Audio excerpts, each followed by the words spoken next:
Mpenzi mtazamaji, bila shaka masiku machache yaliyopita ulishuhudia klipu yangu nikiwa hapa ofisini kwangu nikiwatafuta watoto watano ambao walitugusa kwa namna moja ama nyingine katika mashindano yetu ambayo tunayaandaa sisi Al-Hikma Foundation, mashindano makubwa zaidi ya Qur'ani tukufu ya mabara yote ulimwenguni yaliyofanyika tarehe 16 mwezi huu wa 3 mwaka huu 2025, na hatimaye leo tarehe 24 mwezi huu wa 3 mwaka huu 2025 nimewapata. Tayari unawashuhudia watoto wazuri hawa wakiwa ofisini kwangu na wazazi wao. Wa kwanza hapa nitamtaja, anyanyue mkono juu ili aonekane. Anaitwa Hamisi Ali. Huyu ndio wa kwanza aliyetrendi sana. Hongera sana Hamisi. Hamisi Ali mwenye umri wa miaka 9, anatokea Maguruwe hapa Temeke, anasoma shule ya Miburani, anasoma darasa la 5. Wa pili ni Ubaidullah Saif, ni huyu hapa, naomba ukae baba. Ana umri wa miaka 15, anatokea Vikindu, anasoma shule ya sekondari ya Mwandege form 2. Na watatu ni Ramadhani Ismail. Mashaallah, Ramadhani Ismail, naomba ukae. Ana umri wa miaka 14, anatokea Sandari, maana yake hapa Temeke, na anasoma shule ya sekondari ya Temeke form 2. Na wanne ni Ahmad Ali. Ahmad Ali, mashaallah, naomba ukae. Ana umri wa miaka 14, anatokea Keko, anasoma Keko sekondari form 2. Na watano ni Muhammad Sud. Ndivyo? Muhammad Sud, mashaallah, naomba ukae. Ana umri wa miaka 12, anatokea Azizi Ali na anasoma shule ya Mtoni darasa la 6. Nani katika nyinyi hana baba? Peleka maiki atueleze kwa nini hana baba.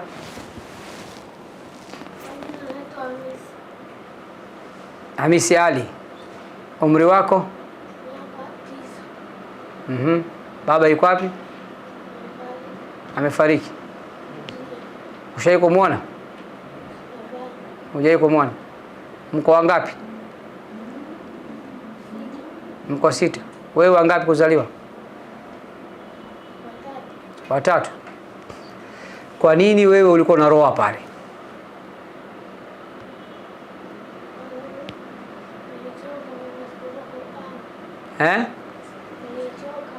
Ulichoka. Kwa hiyo ulivyochoka ndio umeshindwa kufanyaje? Umechoka kusikiza Qur'ani au umechoka kufanya nini? Ulifanya kazi gani mpaka ulichoka?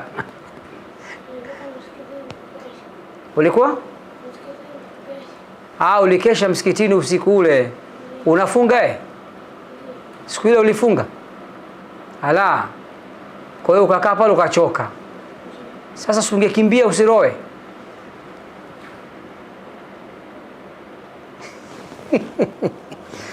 Umekuja na nani? Mama yuko wapi? Mashaallah. Naomba ukae. Yeye ni mkweli tu kwamba mimi nilichoka. Sasa hivi ndo kafafanua kwamba alikesha usiku.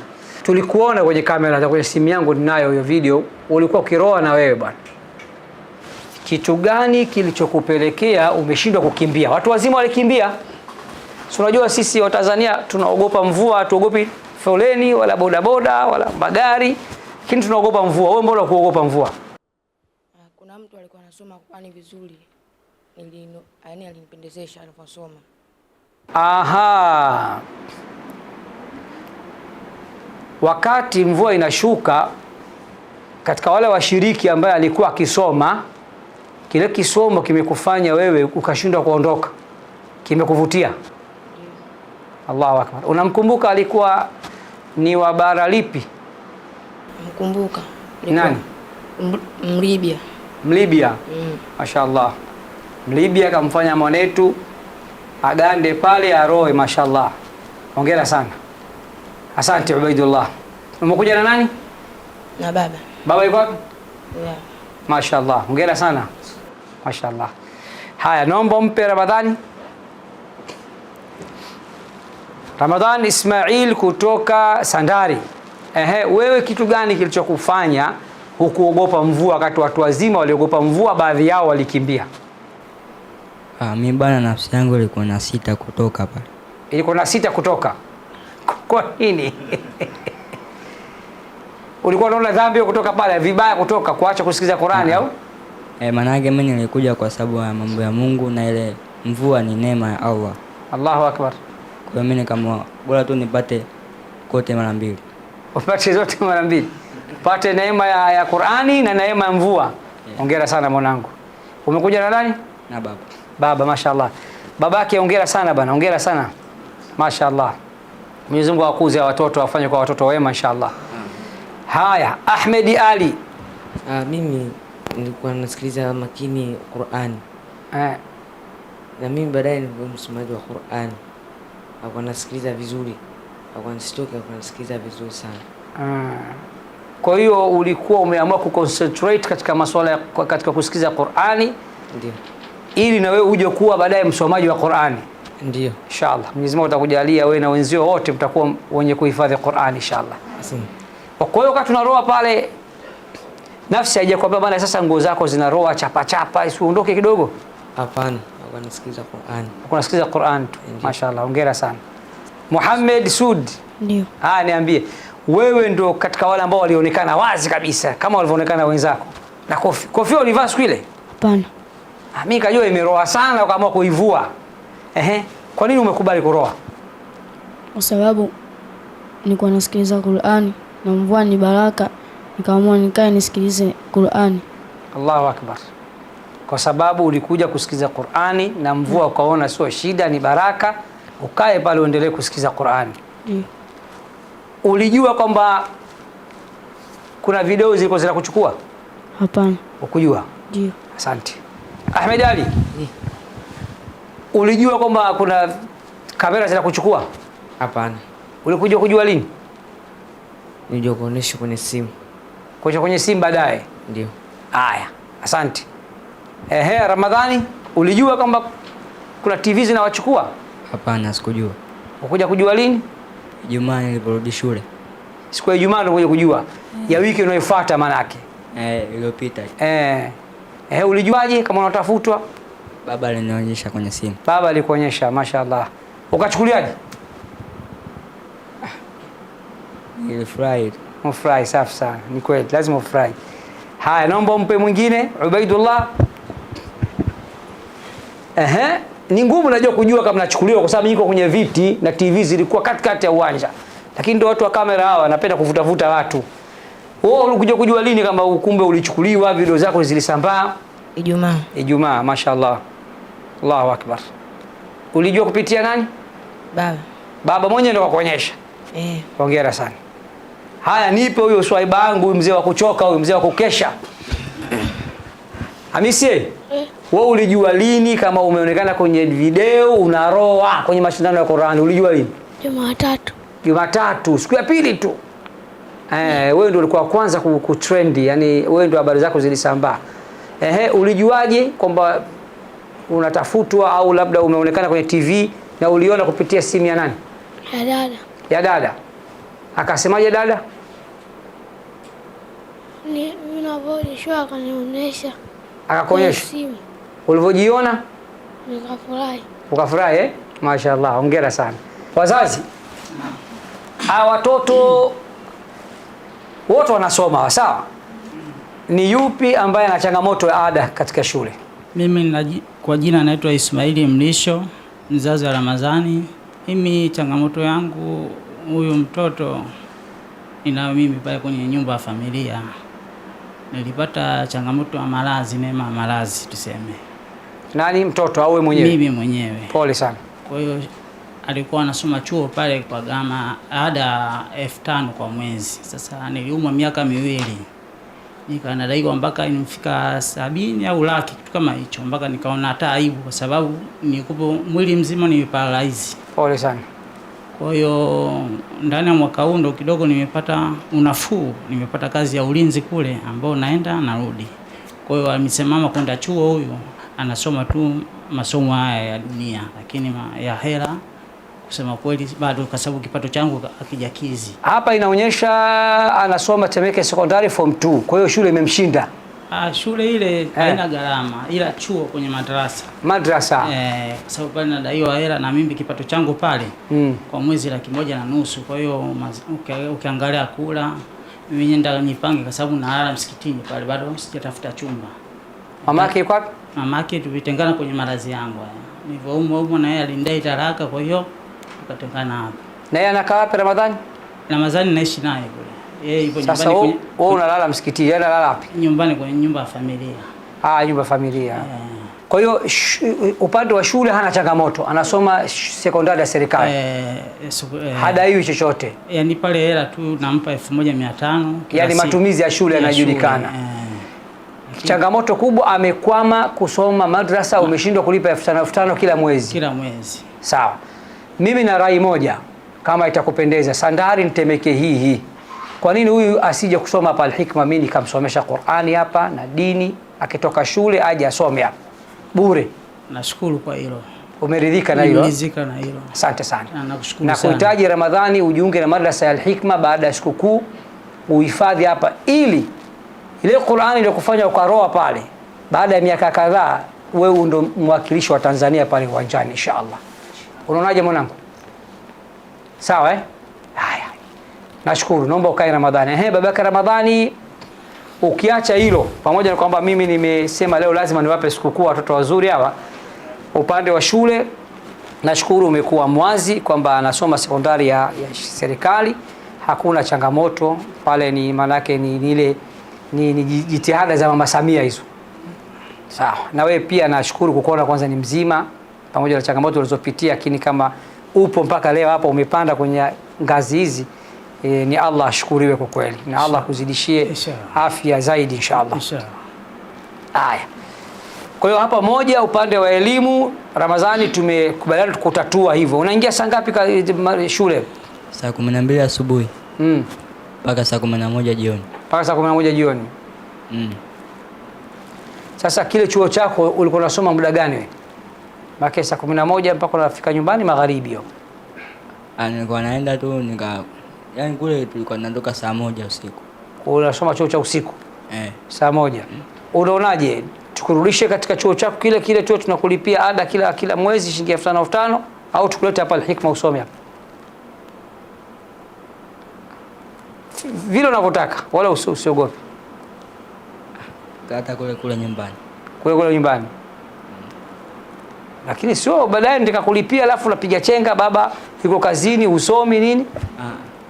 Haya, tutapanga vizuri na baba. Hebu mpe mamake na Hamisa tuambie babake Hamisa amefariki lini? Babake Hamisa amefariki mwaka 2016. 16. Akiwa na umri gani Hamisa? Akiwa na miaka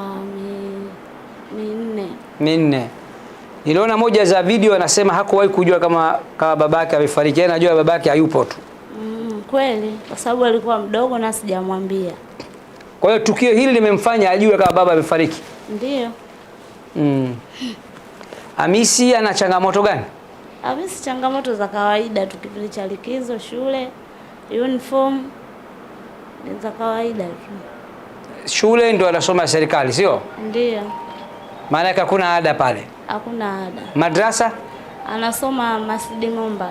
Amefiwa na baba? Ndio. Akiwa na umri wa miaka 4 na sasa ana miaka 9.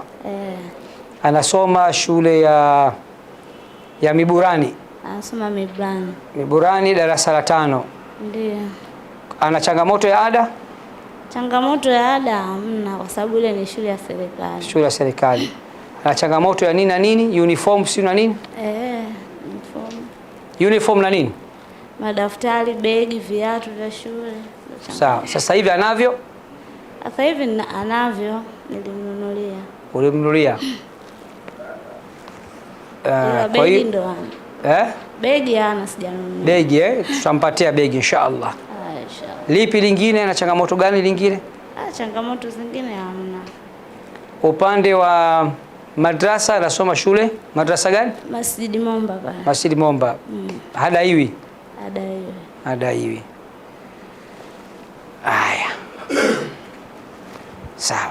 Changamoto nyingine kwa Hamisi? Amna. Sawa, tutampa zawadi inshallah leo na begi tutamnulia inshallah biidhnillah taala.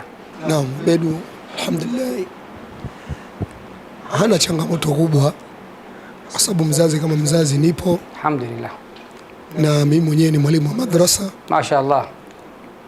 Kwa hiyo Qur'an namfundisha mwenyewe alhamdulillah, na kubwa zaidi si changamoto tunazo sisi walimu walimu wa madrasa zetu vichoroni ndio wenye changamoto kubwa zaidi kwa sababu tunategemea wazazi lakini namshukuru Mwenyezi Mungu changamoto huyu hana, namsimamia alhamdulillah.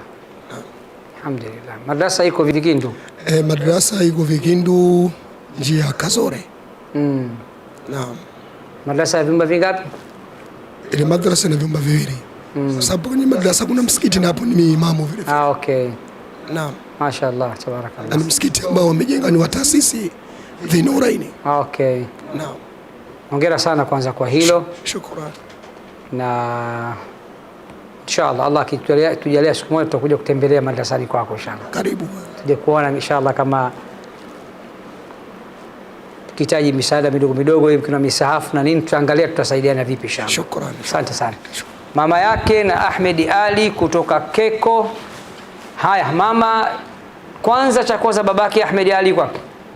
Babake yupo. Yupo? Sawa. Haya, Ahmed ametugusa na wote wamejipatia umaarufu sasa hivi kwenye mitandao. Video zao zimesambaa sana mashallah.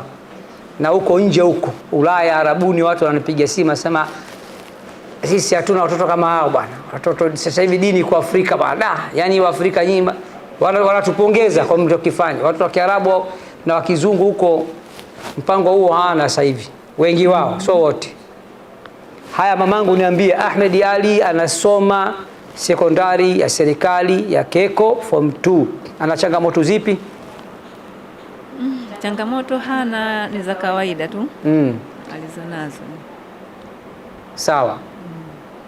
Changamoto sana labda ni hizo sare tu na madaftari na begi.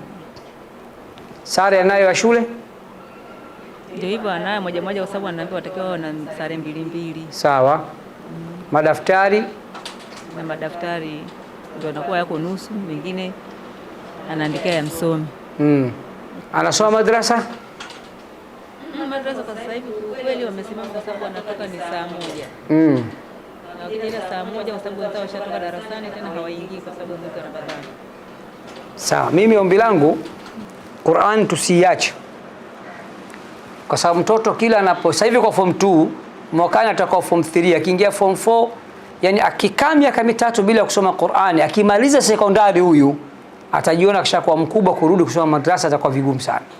Kwa hiyo hakikisheni hata kumwekea mwalimu amfundishe hata usiku. Kama inashindikana basi Jumamosi na Jumapili hakikisheni anaenda madrasa. Hilo muhimu sana. Wenzake hapa kina Ubaidullah wana bahati baba yake ndio mwalimu mwenyewe, kwa hiyo hawezi kumwachia akapumua. Kwa hiyo upande wenu mliangalie, kwa sababu hawa watoto sasa hivi sisi tunawaita ni watoto wa Qur'ani. Hawa kilichowafanya leo mpaka nyinyi mmekuja hapa kwangu, wao wamewaleta nyie. Wamewaleta kwa sababu wameenda kwenye jambo la Qur'ani. Kwa hiyo naomba Qur'ani iendelee kuenziwa na kufanyiwa kazi na hawa watoto. Na sisi tuko tayari kusupport kuhakikisha hawa watoto wanasoma Qur'ani vizuri. Kama tulivyozungumza na kila mmoja wenu. Na upande wa sare na hiyo nini tutakubaliana inshallah, tutamfanyia. Nashukuru sana mama yake na Ahmed Ali. Sasa tunampa baba yake na Muhammad Sud. Naam, mzee Sud ana umri, Muhammad ana umri wa 12, anatokea Azizi Ali Mtoni, anasoma darasa la 6. Naomba tueleze kuhusu kijana wako, ana changamoto gani? Assalamu alaykum wa rahmatullahi wa barakatuh. Wa alaykum assalam wa rahmatullahi wa barakatuh. Jana wangu kwanza anasoma shule ya msingi ya Mtoni. Ndio. Kwa upande wa shule changamoto labda ni ndogo ndogo kwa sababu anasoma shule ya serikali. Changamoto labda za madaftari, changamoto labda mpaka Jumamosi huwa anakuwa anaenda shule, anataitiwa sana. na mitihani kila siku ndo changamoto, kwa sababu mitihani ile inakuwa lazima ilipiwe. Lakini kwa upande wa shule naona changamoto ni hizo tu. Madrasa anasoma? Madrasa anasoma. Asante sana mzee Sud, tumesikia. Nataka kutoa pesa kwa watoto wangu hawa sikukuu, lakini hizi bwana naomba niwasikilize nyinyi. Mimi ninavyoona hizi, wale wenye changamoto ya uniform zao shuleni, wenye mapungufu ya madaftari, mwingine viatu kasema, mwingine kasema begi, kwa sikukuu hii ninayowapa, naamini mtapata sikukuu na mnapata na hivyo vitu, kwa sababu mzazi hapa kasema uniform shilingi 10,000 au 12,000. Sawa. Madaftari si shilingi ngapi ulisema daftari moja? Mimi naomba nimpe kila mmoja katika hawa watoto leo shilingi 500,000. Sawa jamani? Hiyo ni sikukuu, mtanunua nguo mpya za sikukuu na mambo madogo madogo ya shule pia mtatatua. Sawa wanangu? Haya, sasa naomba nizitoe kabisa humu ndani. Aje wa kwanza hapa. Sheikh nani wa kwanza? Sheikh Hamis. Njoo bwana. Nazitoa hili kwa sababu tunajuana si wa Tanzania. Naweza kusema Sheikh atoa bahasha tupu. Nyinyi hamna wasiwasi na mimi, tuko pamoja.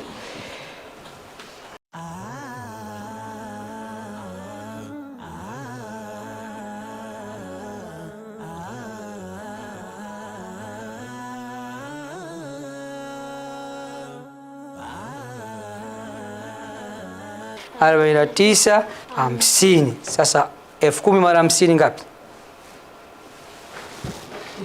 500,000. Sawa. 500,000 za sikukuu. Shika. Na bahasha hii hapa.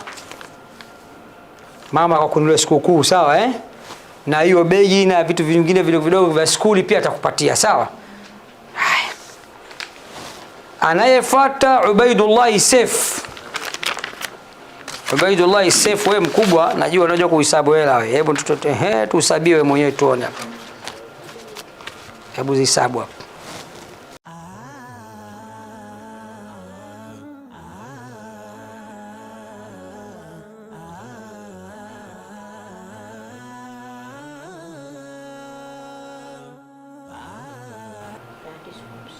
Hamsini. Haya. Sasa hii sikukuu hii. Sawa mwanangu. Na hilo begi, viatu, na mimi napatikana hii 500,000 hii. Sawa? Bahasha hii mkabidhi mzee. Ramadhani Ismail. Ramadhani Ismaili. Na yeye hakiki za kwako hapa mbele ya baba.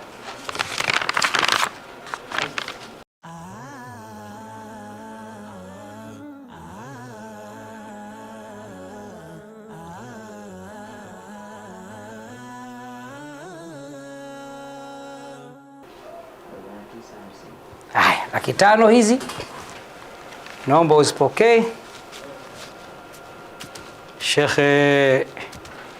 Sheikh Ramadhani na bahasha yake mkabidhi baba hii. Anaifuatia Sheikh Ahmed Ali. Sheikh Ahmed Ali huyu bwana, huyu msemaji wa klabu ya Simba. Wewe Simba Yanga? Unaona bwana? Unajua watu kama kina Ahmed Ali wote Simba. Haya.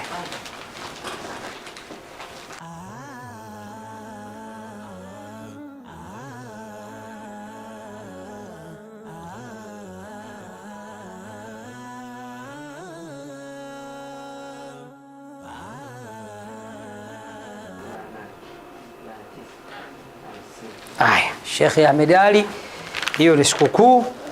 Sawa? Na hivyo vitu vidogo vidogo ulivyosema hapa, sio daftari, sio kitu gani, umekuja na mama, mkabidhi mama, atakutatulia vitu vyako inshallah.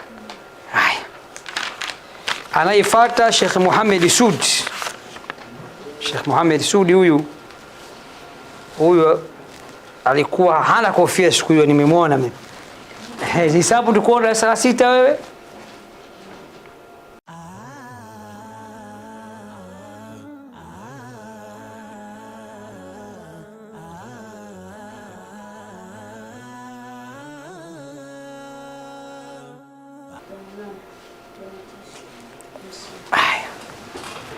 Asante sana Sheikh Muhammad Sud. Hii hapa bahasha yako. Asante. Kabidhi mzee. Hatimaye nimewapata wale watoto wazuri, watoto wa Qur'ani ambao masiku machache nyuma nilitoa video clip, nilikuwa nikiwatafuta kwa sababu tuliwaona pale uwanjani siku ya mashindano tarehe 16 mwezi huu wa 3 mwaka huu 2025, wote kila mmoja akiwa katika engo lake na eneo lake, akipigwa na mvua, na wote walikomaa na wote walibaki katika mazingira yale. Jambo hili sisi kama Al-Hikma Foundation, waandaaji wa haya mashindano, lakini pia kama watu wa Qur'an, limetugusa, limetufurahisha. Tunaona kama malengo yametimia. Malengo ni kuleta mwamko wa Qur'an katika nchi yetu, mageuzi ya Qur'an katika nchi yetu, na kuwafanya watu wote waikimbilie Qur'ani kwa kasi na waipende Qur'ani zaidi na zaidi. Hawa ni watoto wadogo sana, na kila mmoja alikuwa hajui kama katika uwanja kulikuwa na kamera ambazo zingeliwanasa, na hatimaye Allah subhanahu wa ta'ala amewaona na akatufanya sisi sote tuwaone. Dunia nzima sasa hawa wameonekana, wamefahamika, na watu wote wameappreciate. Na mimi nimepokea simu nyingi sana na video nyingi za hawa watoto, na alhamdulillah leo wako ofisini kwangu na wazazi wao, na tumezungumza mengi, nimepata kuwafahamu. Watatu katika wao wanasoma sekondari na wawili katika wao wanasoma primary, na tumezungumza na wazazi kutaka kujua changamoto walizonazo hao watoto katika safari yao ya masomo, na wazazi wote alhamdulillah wamekuwa wawazi na waadilifu, wameeleza changamoto zilizokuwepo, na sisi kama Hikma Foundation tumeona tumtunuku kila mmoja katika hawa watoto shilingi 500,000. Mosi ni kwa ajili ya sikukuu, lakini pili kwa wale ambao walieleza wana changamoto ndogo ndogo katika shule zao. Mfano, mmoja ana tatizo la begi, mwingine viatu, mwingine madaftari, mwingine uniform anapea moja, angehitaji anapea ya pili. Basi sisi Al-Hikma Foundation kupitia kwa shilingi 500,000 tulizowapa leo, kwa niaba ya Sharif Abdul Qadir, kiongozi wetu mkuu, na bodi nzima ya Al-Hikma Foundation, niseme Waislamu na Watanzania niliokuwa nikiwatafuta nimewapata. Nimefurahi sana kuwaona, na zawadi ndogo mno, ni pesa ndogo sana, shilingi 500,000 kwa kila mtoto huyu tumetoa kwamba kuonyesha kuthamini, ku appreciate imani yao na mapenzi yao kwa Qur'ani tukufu. Tunafanya hivi hadharani si kwa sababu ya kutafuta ria au kutafuta sum'a, tujulikane au tusikike, kwa sababu hata huo mpango wenyewe wa wao kuroa uwanjani, sisi na wao hatujakubaliana, na kwa umri wao ni watoto wadogo, wala hawajui kama kulikuwa na kitu kama hicho. Mmoja hapa tumemhoji Bwana Hamisi Ali, yeye kasema bwana, mimi nilijikuta nimechoka tu, nimeamua nikae tu, sina namna niroe, kuonyesha ni mtoto huwezi kumpanga. Kwa kuwa walionekana hadharani, tuliwatafuta hadharani, tukasema ni vema Waislamu na Watanzania waone hadharani nilivyowapokea na zawadi ndogo ya sikukuu niliyowapatia kila mmoja shilingi 500,000. Qur'ani tukufu ima ikunyanyue au ikubwage. Imetunyanyua jamani, na watoto wetu leo wameondoka na sikukuu, alhamdulillah. Na Allah wanyanyue hao watoto na wazazi wao na walezi wao, na wafungulie kila la kheri wazazi wao. Mwenye maradhi katika wazazi wao Allah ampe siha njema, mwenye dhiki katika wazazi wao Allah ampe faraja.